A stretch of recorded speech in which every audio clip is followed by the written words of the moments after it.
So this is a tutorial for dyeing your hair color with semi-permanent hair colors, like Manic Panic Pink. This isn't any ordinary tutorial. This is how you make your color stick, so you don't get results like this,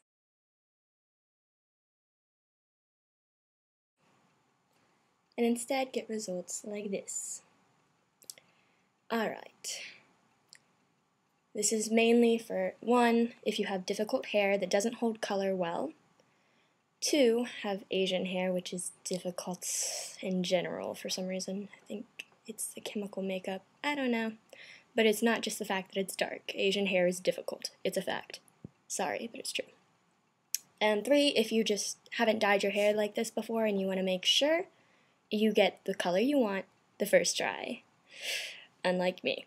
This is my second attempt, but it's beautiful now. This is after 3 washes already. Yeah, lasting color. Anyway, so here is my tutorial. Step 1. Choose your hair color and product. Make sure it's a color you want to last because it's not going to wash out right away if you hate it. Deal with it. The color in my hair right now is Manic Panic Amplified Hot Hot Pink. And this little skull right here, under there it says glows under black light. So does. Exciting. I know. The first one I tried was Special Effects, and I think it would have worked better if my hair had been dyed lighter, and if I had done the proper techniques, which I will tell you now. But I intend to try that again. With lighter colors of semi-permanent stuff, like the really pale pinks and blues and stuff, you might want to make sure your hair is bleached really light, pale yellow or white, for it to really stick. Also, the more processed or damaged your hair is, the better it holds the color.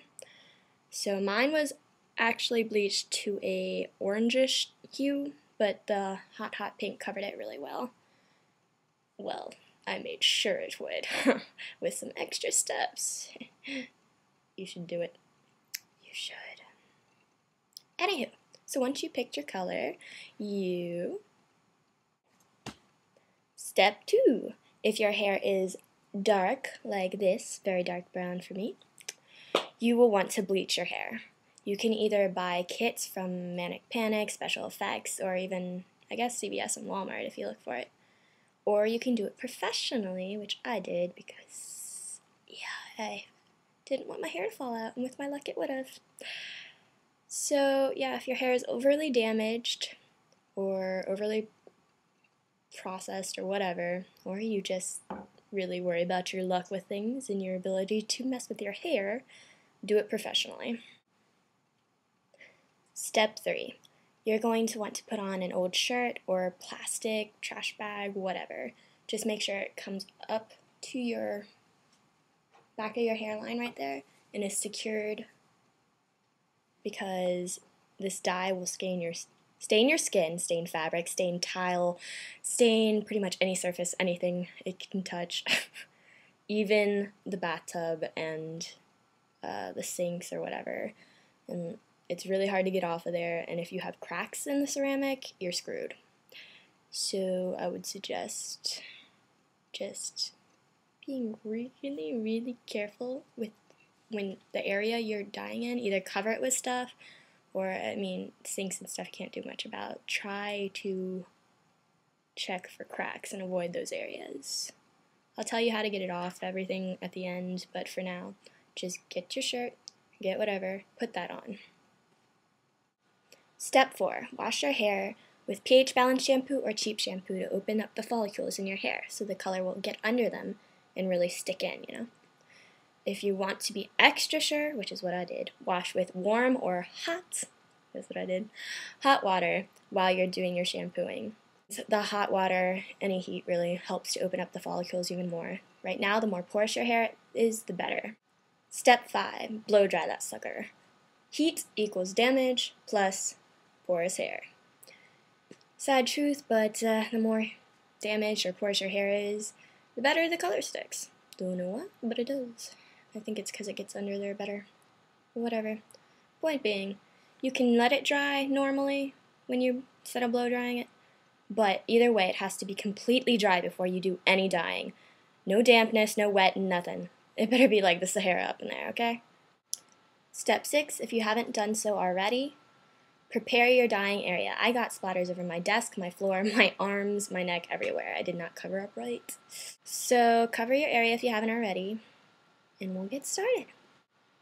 Forgot to mention things you'll need with you while you're dyeing is a plastic or metal comb so that the dye washes off easier. You can do it like this or cheap one, 98 cents at Walmart, wherever. You'll need a small bowl or something to squeeze the dye out into because you want to use little by little to make sure you don't waste anything. If you're going to be using a tinting brush instead of your hands, which I suggest because it gets it on more evenly, and that's how I did mine, but I think it helps. Tinting brush. Most important, gloves. Hand cans for weeks, people. Hand cans for weeks. Now, before we start with the paints, you'll need to put on your gloves and to prepare your skin that's going to be near your dyeing area with either Vaseline or a lotion type subject or even painter's tape. For around the scalp area, you will want to put it right there. Make sure you don't cover up any hair because you're going to want to dye that. But this will keep the dye from getting on your skin, and trust me, it takes a shitload to get it off. And along the back line as well, if you're going to be going down there. Alright, so you'll want to take a small amount of your dye and put it into the bowl. You can always add more, but if you add too much, you'll end up wasting it, and these are kind of expensive.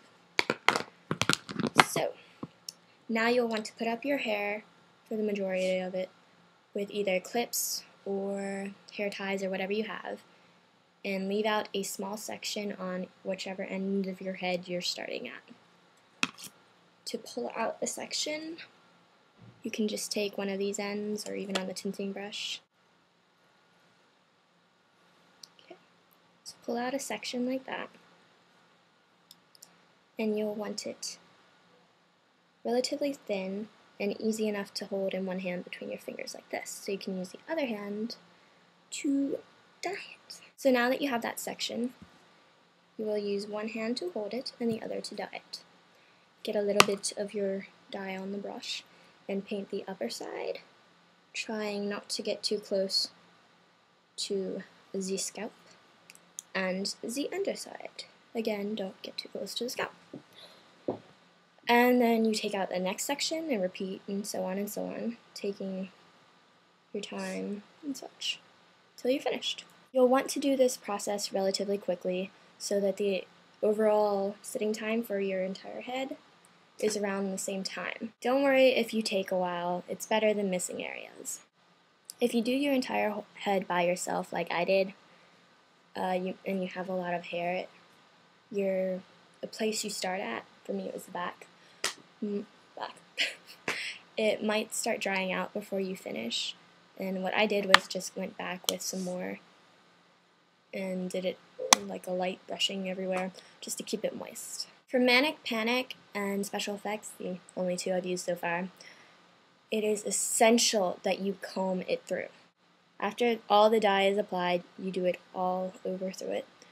What I did is, for each section as I went, after a couple, I would just brush that through, keep going, brush that through, because I have really thick hair, and when it's wet, it sort of plasters down to each other, which makes it hard to comb through it, really. So I did it as I went when I was dyeing, and then once afterwards, at the complete end, I just combed all the way through. And you want to keep combing until it becomes frothy, and the way you'll be able to tell that is that there'll be like this creamy consistency that's kind of frothy, whatever. It's not the pink that you put in. You will see the difference. It'll be gathering along your comb a little bit. That's when you're done, not any time before.